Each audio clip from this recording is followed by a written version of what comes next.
Hey there again. So we are moving again, working our way through solving equations with solving equations.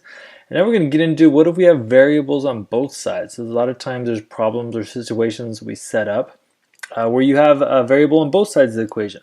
So let's take a look at this example here. We have 2x, 2 times some number x minus 7 is equal to 5 times the same number x. So I've got x on both sides of the equation now, plus 11. So how do we go about solving this?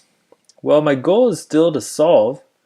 I still want to draw my line down to keep things equal, and I still want to end up with 1x on one side, and I want to know what it equals. I'm trying to find out what that number x should be to make both sides equal each other. So to do that, when we have variables on both sides, we need to get one variable on one side of the equation. So how do we do that? Well, we can add or subtract variables from both sides just like we do numbers. Again, a variable just represents a number we don't know. So on this particular problem, I have 2x on one side, 5x on the other. I'm going to subtract 2x's from both sides, 2 times x from both sides. So what does that give me?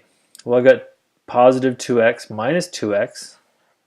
That turns into 0. It's like terms.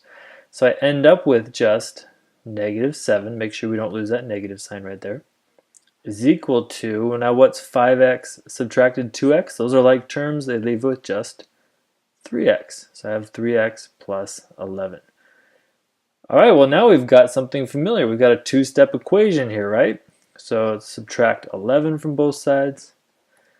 Plus 11 minus 11 goes to 0. So I'm left with 3 times x equals negative 18. And my final step is going to be to divide. It's the opposite of multiplying by 3. Divide both sides by 3. And x equals negative 6.